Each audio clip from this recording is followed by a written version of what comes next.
45 years after the start of the Korean War, a memorial is dedicated by the presidents of the United States and South Korea. Tens of thousands of Americans died in Korea.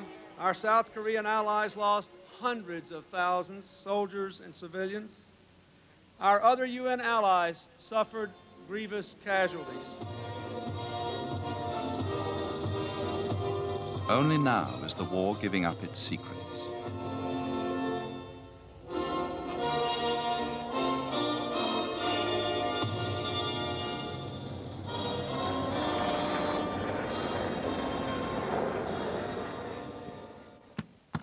June the 25th, 1950.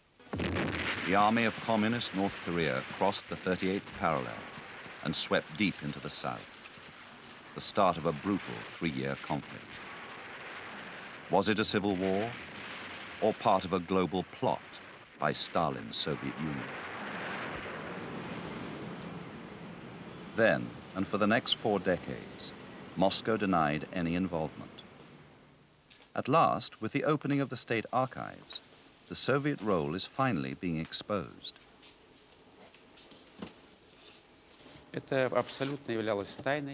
All this was unknown. It all remained absolutely secret, locked up in the archives. Even the Ministry of Defense had very little information about it. It was all kept in the Politburo archives, and the Commission, which I have been heading for 2 years now, has declassified and opened all these files, and it is now known. The communists always claimed that the war was started by the South. This telegram, sent to Stalin by his ambassador in North Korea, General Shtikov, conclusively shows that the North attacked the South with Stalin's full knowledge. The troops went to their start position by 2400 hours on June the 24th.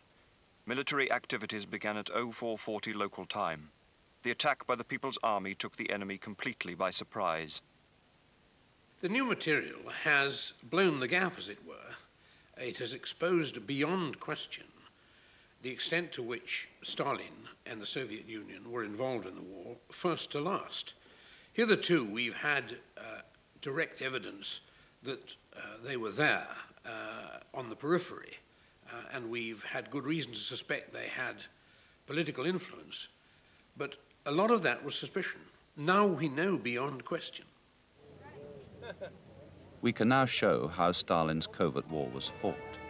But are there still secrets which the Russians dare not reveal?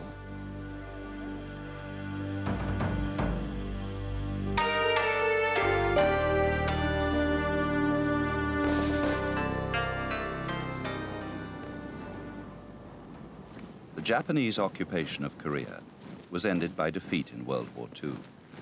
The victorious Russians and Americans divided the country at the 38th parallel. In 1948, the superpowers withdrew. In the South, the Americans had installed Syngman Rhee, a long-standing nationalist leader. For the North, Stalin chose Kim Il-sung as leader of the communist regime. He'd been a captain in the Soviet Red Army. Kim rapidly gained confidence and developed his own agenda, to reunite Korea. Did Stalin directly encourage Kim Il-sung to attack the South? I'm his former assistant and translator, and I and my comrades saw many of the documents addressed to him. And I can absolutely confirm Stalin did not encourage Kim. Soviet documents reveal that Kim asked Stalin for permission to attack the South. American academic Dr. Catherine Weathersby has been given unique access to the archives of the former Soviet Union. Stalin considered this request from Kim Il-sung for nearly a year, from March 1949 to January 1950, before he finally approved it. He a number of times said no over the course of 1949. It was not advisable, was the word that was always used. It was not advisable or not expedient for North Korea to engage in offensive action against South Korea. Kim's persistence finally paid off. He was able to overcome Stalin's fear that a war would risk igniting global confrontation. Stalin would not have allowed the war to be started at all if he had thought that the Americans were going to intervene.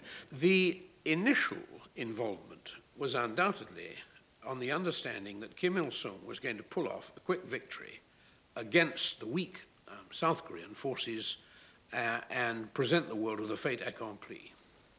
My impression is that Kim Il-sung sold the Korean War to Stalin with the proposition that there would be no opposition, and that he thought it was a free way of picking up territory and maybe undermining the American position in Japan.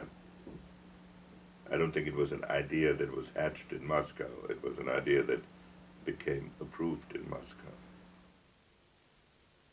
Stalin finally agreed in principle to Kim's plan in a telegram dated January 1950. Stalin's message was as cautious as it was mercenary. I understand the dissatisfaction of Comrade Kim Il-sung, but he should realize that such an immense operation of the sort he wants to undertake in relation to South Korea requires much preparation. The operation should be organized in such a way that risk is minimized. Stalin then goes on to say that the Soviet Union is experiencing a sharp insufficiency in lead and would be very appreciative if North Korea could provide the Soviet Union with a yearly minimum of 25,000 tons of lead. And I hope that Comrade Kim Il-sung will not refuse us in this. It's very godfatherish. A divided Korea was a buffer zone between the communist bloc to the north and American-occupied Japan to the southeast. Stalin was seduced by the idea of one of his client rulers eliminating America's only ally in mainland Asia. 5 months later, the North Koreans were ready, under Soviet military guidance. Начало операции было составлено Генштабом под руководством советников Генштабов Советского Союза. The invasion operation was devised by the Soviet advisors to the North Korean army. The battle plan was handed to us on tracing paper. It was put together by Russians. The Soviet generals and colonels drew it up, and then it was translated by the Korean officers attached to their staff.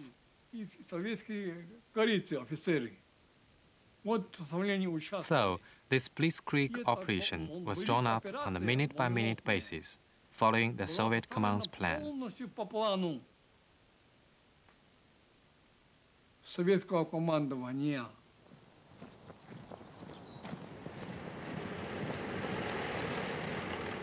The North Koreans staged a deception to blame the war on the South.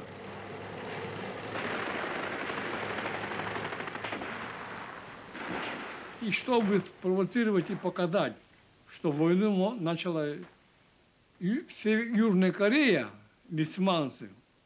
In order to provoke a war and show that the war had been started by the South Korean side, 2 days before the military operation started, the North Koreans put some of their units into green border guard uniforms.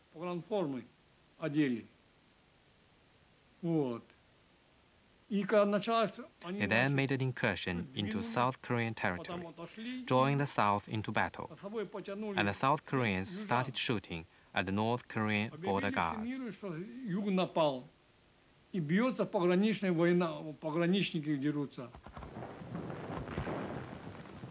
Kim Il-sung had convinced Stalin that total victory would be achieved within a matter of days. Stalin sent Kim Il-sung a letter in which he already congratulates him on his coming victory. This document exists. Stalin signed himself Fun Si, he always used a pseudonym. But his congratulations were premature. Within hours of the attack, the United Nations had condemned the invasion in a resolution drawn up by the Secretary-General, Trygve Lie. At midnight yesterday, I was informed that the conflict appeared to have broken out in Korea. I immediately dispatched telegrams to the United Nations Commission in Korea asking for a report. The Russians were not able to exercise their veto at the Security Council. They were absent, boycotting the UN over its refusal to recognize the new communist China. Troops from the United States and 21 other countries were sent to South Korea. Stalin was extremely concerned about the American intervention. He ordered his advisors pulled back from the front line, even though that made it very difficult for the North Koreans to carry out the war. He ordered Soviet ships to return to their ports. He made no public statement, no diplomatic statement in support of North Korea for a week.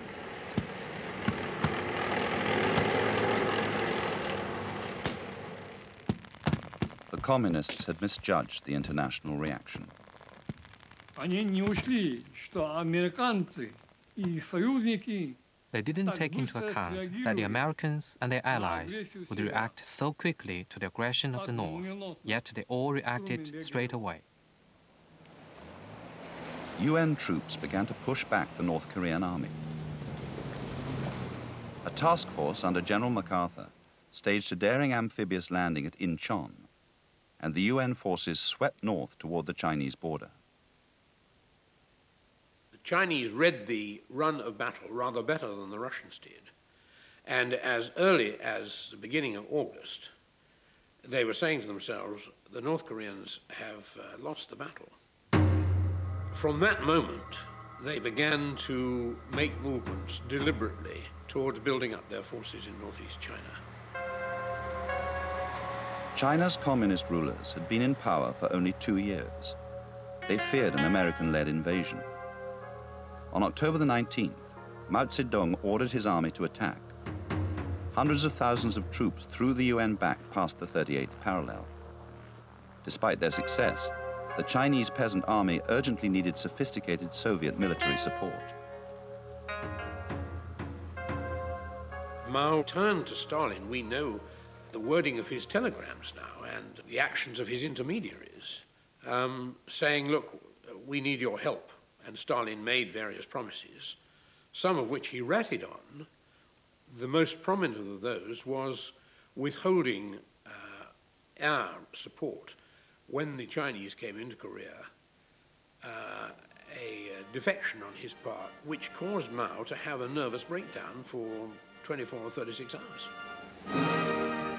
Товарищ Сталин направляется к правительственной ложе.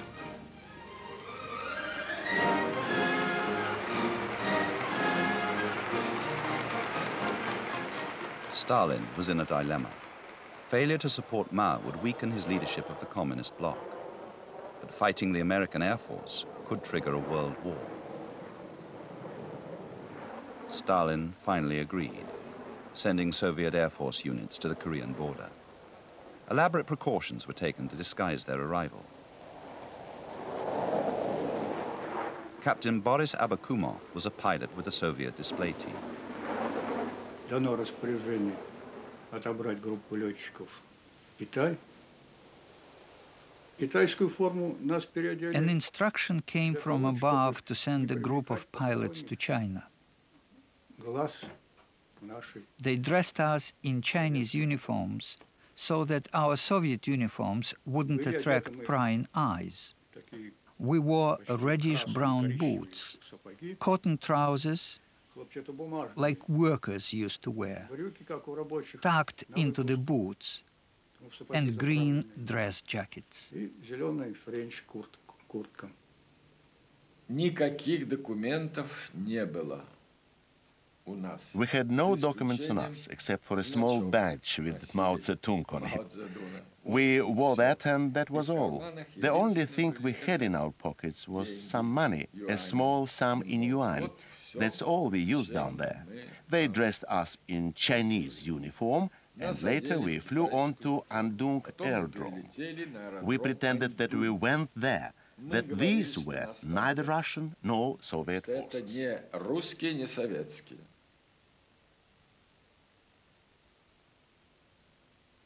Stalin prohibited his pilots from flying far from communist airspace. The war in the air was fought over the Yalu River on the Chinese-Korean border. It was called Mig Alley, and there UN aircraft were locked in mortal combat with the Soviets. At first, the Russian MiG-15 jet fighter reigned supreme.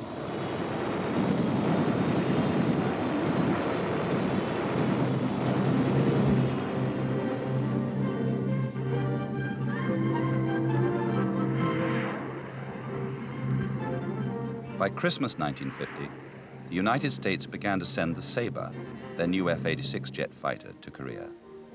Outnumbered but not outfought, a thin silver line of flashing sabers has sent hundreds of communist jets.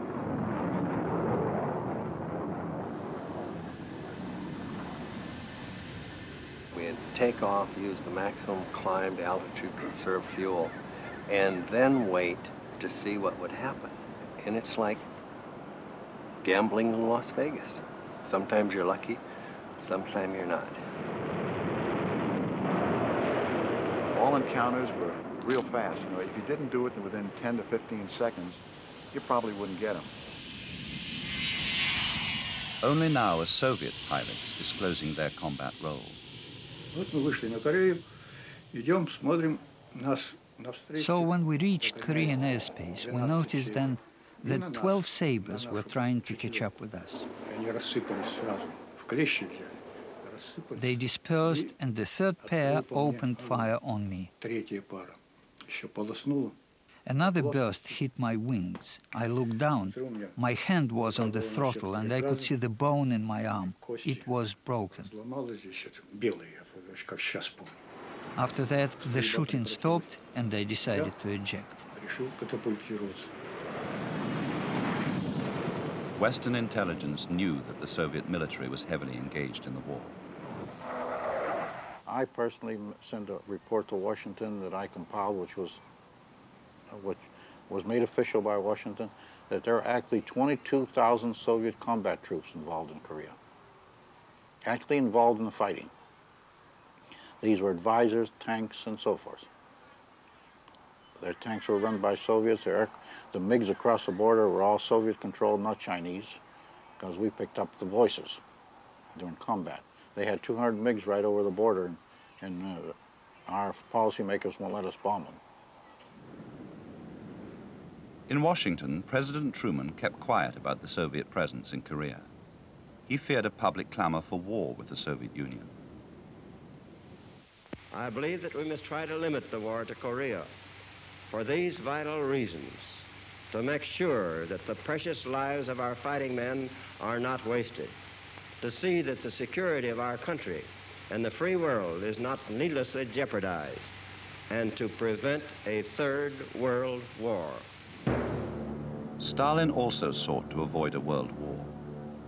The fighting in Korea was showing only too clearly the growing might of the United States war machine.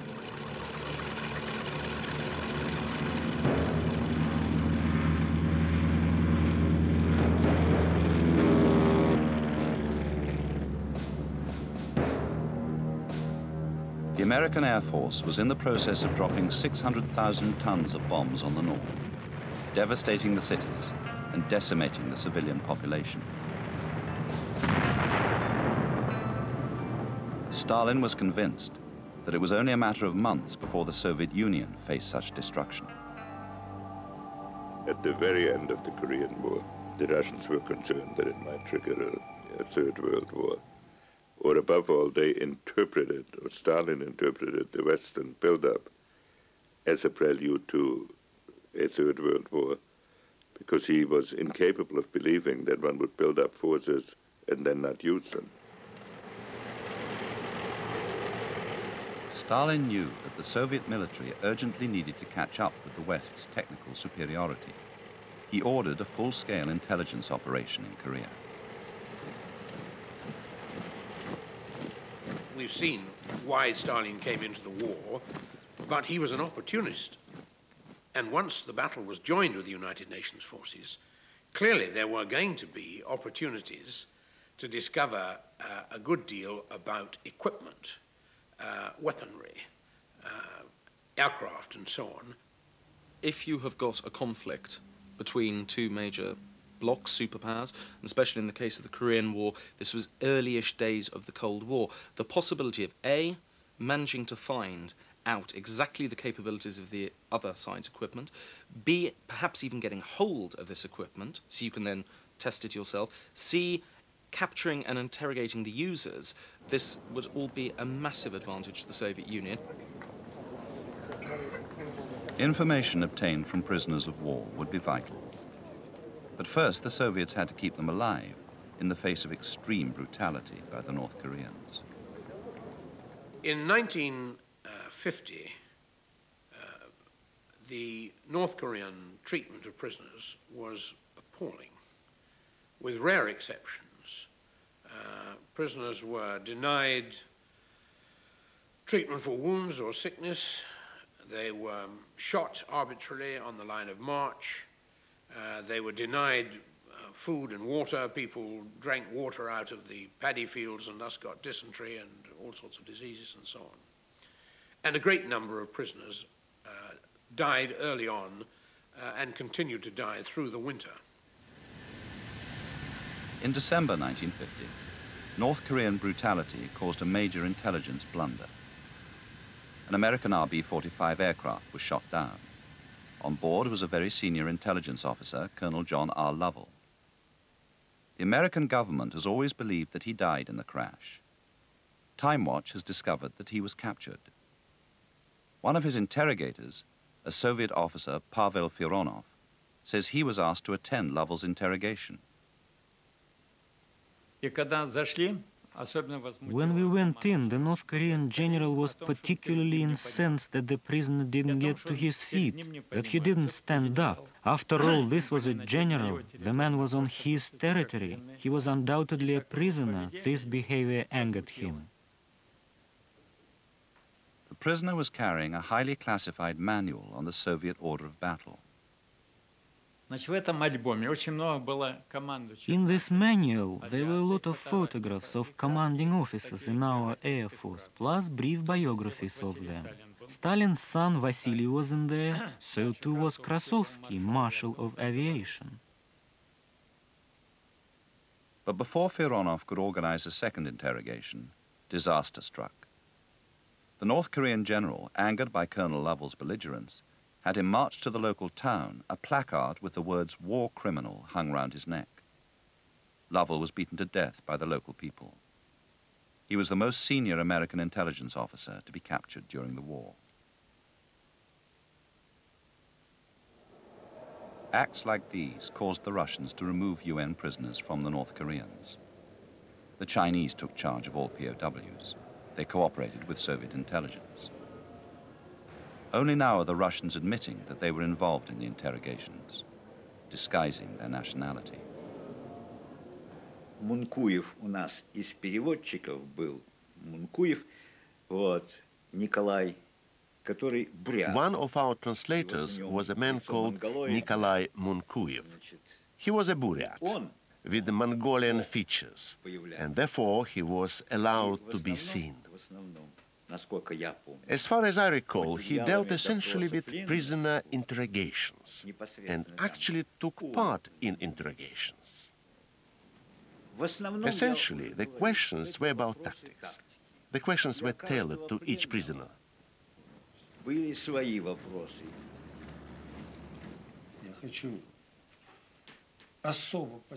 I particularly want to stress that we had the opportunity to meet Americans who had been taken prisoner by the Koreans or Chinese, so that if we wanted to talk to them and question them, we were able to do so. The interrogation process, there was not much physical violence. It was mainly psychological, particularly when they wanted a germ warfare confession from me. They threatened to execute me and marched me out to a mock execution, which was an attention getter initially and lost its effectiveness for a while. But there was a lot of that and a lot of keeping you awake, waking you at odd hours, and trying to generally break your will so that you would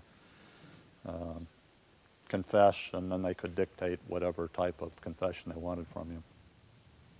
They made the statement numerous times that if we didn't cooperate or I didn't cooperate with them, that there would be no chance for my ever seeing my family again, and implications that if I did not confess to these crimes and write them out by tomorrow, that if they would come in and take me out and dispose of me. According to Soviet documents, they interrogated 262 U.S. Air Force pilots and crew. These are some of the 57 preliminary interrogation reports the Russians have declassified. All relate to aircrew who were later released. None of the dossiers on the men who did not return has been opened to the West. These dossiers were considered so important that, as this interrogation report shows, they were sent directly to the top Soviet leaders, including Stalin, Molotov, and Beria. In this report, a pilot describes U.S. tactics in detail. This interrogation includes a diagram of the F-86 radar gun sight, a piece of technology in which the Soviets were particularly interested. In this, another pilot had drawn an exact map of one of the major U.S. air bases. In another, a plan of the UN flight routes. The Russians have made a big display of candor by opening some of their archives. But are they hiding the one last great secret of the war? Were American and UN prisoners taken to the Soviet Union and never returned? During the war, intelligence officer Colonel Philip Corso received numerous reports of POWs being moved to Soviet territory. A number of sightings occurred at the main Soviet-Chinese border railway station, Manchuli. Some of the reports, after a while, started to show up that some of our prisoners were being taken out of the camps and sent north, some to China, some to the Soviet Union. So I made that as a priority. I put that aside as a priority to investigate. Then I got a report that a train load had left Manchuria to Manchuli. And Manchuli is on the border of Manchuria and the Soviet Union, or Siberia. Then a little later on, I received another report that another train load went up there. That made 2 train loads. Colonel Corso says he later went to brief President Eisenhower about the captured men. One particular instance I went was C.D. Jackson, who was Special Assistant to the President. I went with him, and both of us went at the Oval Office to see President Eisenhower. And I had the report with me on the prisoners that had been sent to the Soviet Union. And I covered with him, I told Mr. President, of course you realize that none of these prisoners will come back alive, because these prisoners are now in the hands of the KGB and GRU.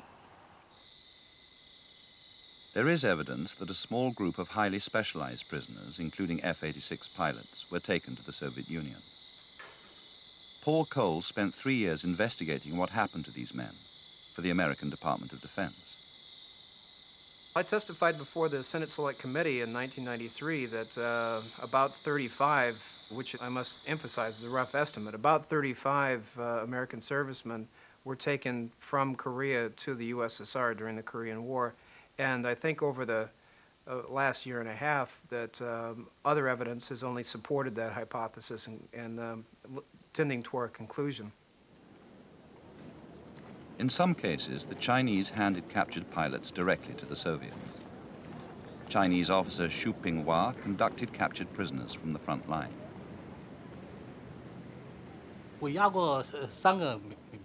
I remember very clearly that we escorted 3 American pilots. They were in the second batch of prisoners. Just as we were about to set off, the Army Service Depot asked us to wait so we could escort these 3 pilots. One of them was an F-86 pilot. At that time, I didn't know what the F-86 was. The other 2 were P-51. They were all wounded. Their faces were bandaged. We were asked to escort them to Chang'an-dong. Xu recalls that the name of the F-86 pilot was Davis. Major George A. Davis is the only pilot of that name shot down, listed as missing in action on 10th of February 1952. This is remarkably close to the time when Xu took charge of the prisoners. He delivered the pilots to his headquarters and was told they were being handed over to Soviet officers.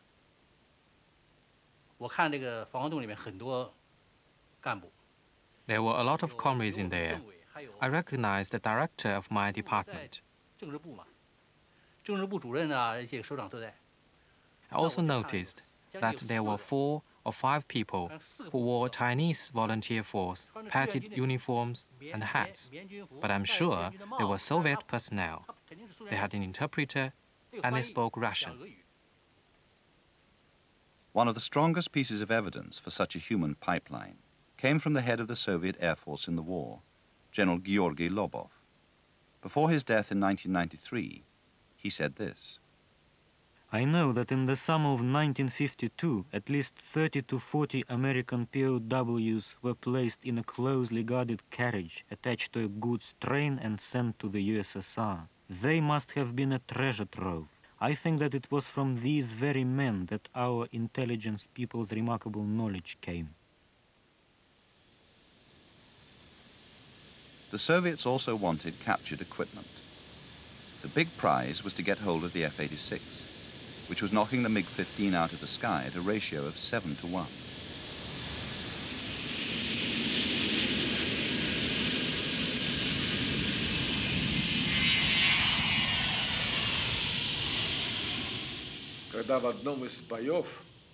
In one dogfight, our pilot Pepelayev damaged an American Sabre, and it landed out in an estuary on the sand, and the aircraft wasn't destroyed.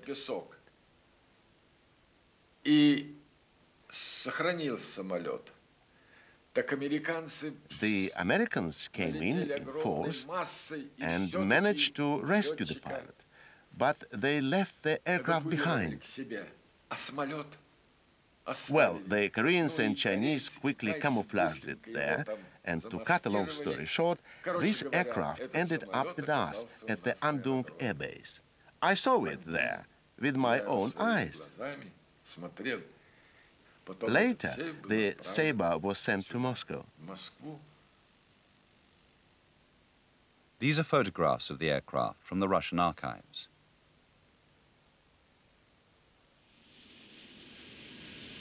In May 1952, an even better opportunity arose with the capture of both the new F-86E model and its pilot, 34-year-old Colonel Bud Mahurin.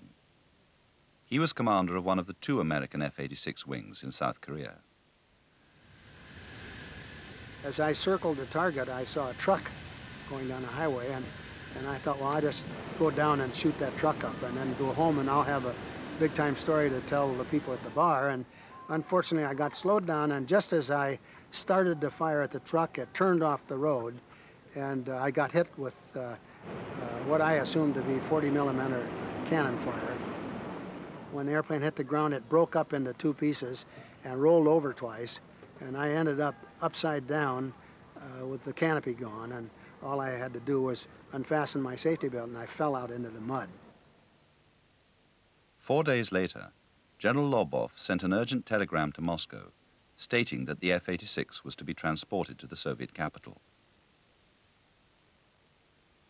Colonel Mahurin was captured and taken prisoner. The F-86 plane is almost completely intact. The telegram states that Mahurin was already being interrogated for vital information about reinforcements. The captured pilot informed us that the 51st Fighter Wing is being reinforced by a 3rd squadron. In the near future, the 4th and 51st Wings are going to be brought up to their full strength of 150 F-86 planes.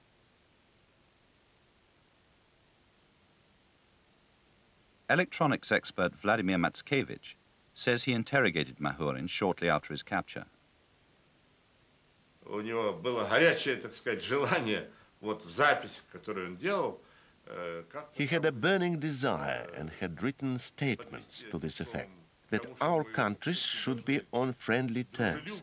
Otherwise, Russia and America would destroy each other. He expressed his political opinions and that sort of thing. But what was important, he said, was that America and the Soviet Union had to be on friendly terms and not be involved in confrontation. Colonel Mahurin says that he never met Matskevich or any Russian and never divulged any significant military information. from my memory, I never talked to anybody that came in sort of uniquely from the outside and started to interrogate. And the questions they asked were not the kind of questions that an educated, a person who was familiar with flying operations, aircraft and whatnot, would even, they were all dumb questions, so to speak. Mahurin's downed F-86 was shipped to the Air Force's Secret Research Institute. Several Soviet veterans say an unidentified pilot was taken with an F-86 to Moscow. Yuri Klimovich was a junior aircraft designer at the time. Был приглашен однажды летчик, молодой капитан. One day, a pilot, a young captain of about 26 years of age, was invited to come along and give a lecture about the F-86's equipment and controls. He was also supposed to talk about any technical flight characteristics of the F-86. The head of the institute told me that the pilot had been brought straight from the Lubyanka, and he was taken back there afterwards. This F-86 pilot was an American.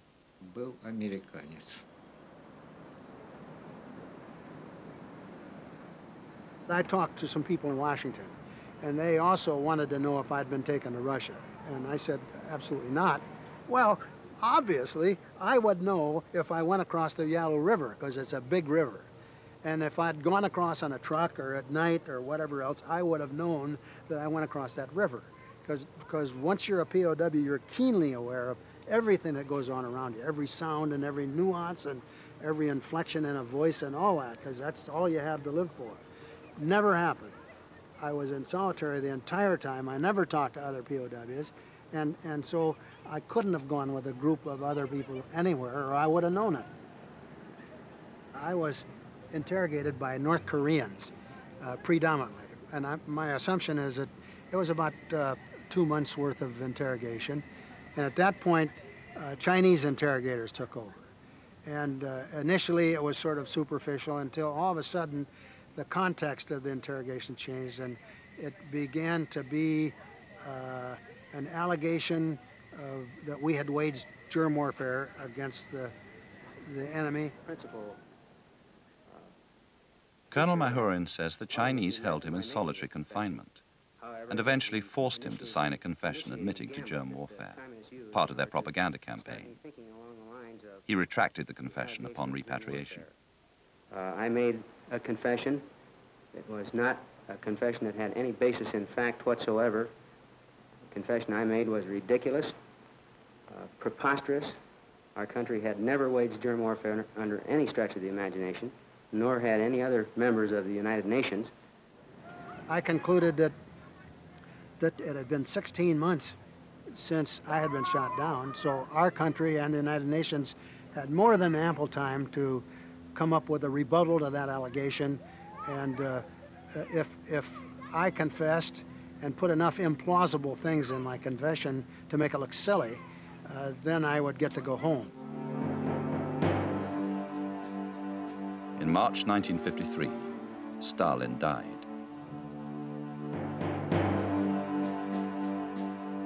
We know also from the documents that the armistice could not have been concluded without Stalin's approval.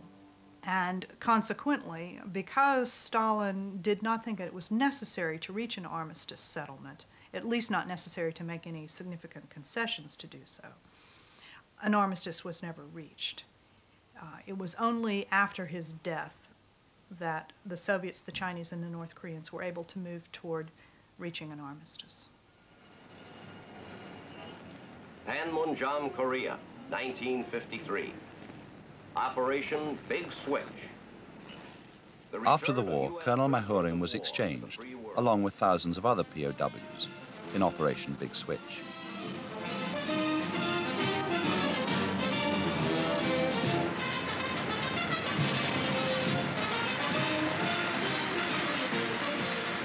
The end of the Korean War was greeted with euphoria. But the question of the missing servicemen placed President Eisenhower in a difficult position. He had evidence that the Soviets were holding UN prisoners, But Moscow maintained they had had no involvement in Korea. With the threat of nuclear world war, Eisenhower didn't want confrontation over this issue. Political interest in the missing faded. Only with the end of the Cold War, 40 years later, has it become possible that the relatives of missing men might get an answer. Even if one American has been detained in my country and can still be found, I will find him. I will get him back to his family.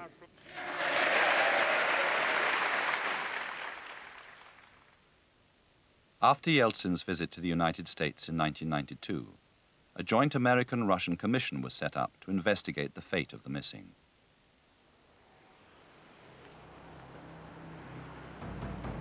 Former inmates of the Soviet Gulag system have begun to come forward with reports of Western prisoners. In response to one appeal alone, some 26 survivors of the prison camps recalled sightings of American servicemen during the Cold War. There was an uprising in the camp, and the rebels committee was set up. They announced that there were American prisoners in our camp.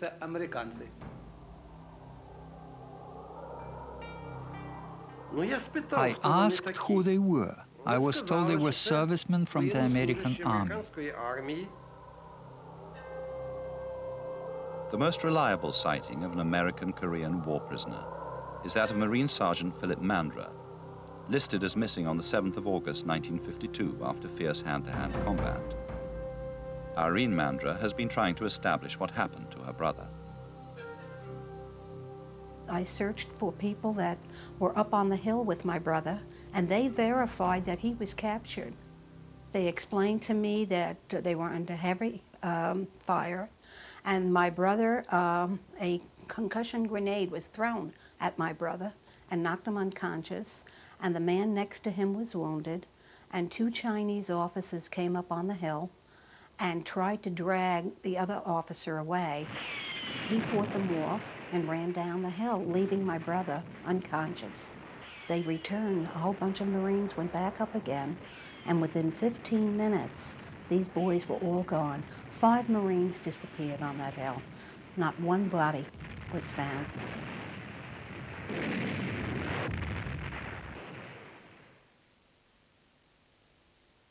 In the early 1960s, Colonel General Malinin was checking on the civil defense preparations at the Magadan labor camp, one of the most notorious gulags in the Soviet Far East. In a special KGB prison, he noticed one particular inmate being kept in isolation.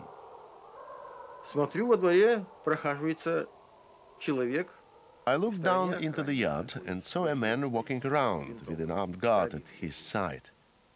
I stood there for a minute chatting with the commandant.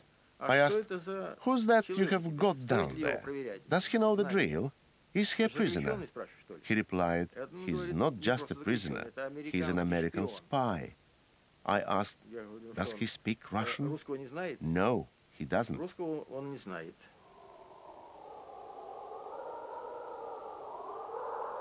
3 years later, Malinin saw the same prisoner again.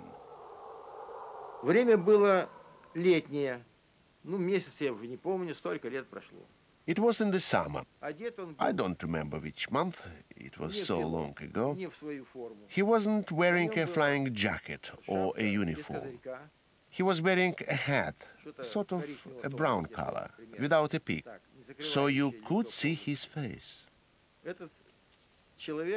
That man looked like this. And as it turns out, his name was Philip Mandra. Philip Mandra. The Russian side said there's no such prison, there's no such window that you could look out, there's no courtyard, and they just felt that the story was fabricated. And I asked Colonel Malinin to draw me the prison. And I handed over the sketch to the American side, and they in turn, on their trip to Magadan, found this prison, found the courtyard, found the window that Colonel Malinin said he was looking out. Everything Colonel Malinin said, they found to be true. This gives him a great deal of credibility. Siberia was the kingdom of the KGB. Here, millions of Soviet citizens were worked and starved to death in camps like this. For the families who want to know the fate of their loved ones, there is still no answer. The Joint Commission have been hamstrung by their lack of political authority to challenge the still powerful KGB. General Volkogonov, the head of the Russian side of the Commission, admits they have so far failed. I believe that the system was capable of anything. I believe that under Stalin anything was possible, absolutely anything. And now there are some indications, or to be more precise, unverified reports, that a certain number of Americans were brought to the Soviet Union. But we do not have any hard evidence. Say someone has told us they saw them. We can find no confirmation, no document, for example, no facts to corroborate this. So once again we're left with a blank spot in our history. Until such time as we're convinced one way or another, I don't want to close the case. We can't close it until the answers have been found. My personal view is that you have to make a decision whether you think that the Russians are either massively incompetent on a cosmic scale or deceptive, or both. Were there American prisoners on Soviet soil? Of course there were. What became of them? There were only two possible fates for them. Either they agreed to work with us, and then they would have survived and lived a long life, or if they didn't agree to cooperate, they would have received long sentences in the camps and perished there. They want your son during wartime, but what do they do once your boy disappears? Do they stick to their guns to look for these boys? They consider them missing in action, and then after a year or so, they just classify them dead and they close the book on them. The books and documents that can disclose the last great secret of the Korean War lie firmly closed within the KGB archives. President Yeltsin seems unwilling or unable to open them.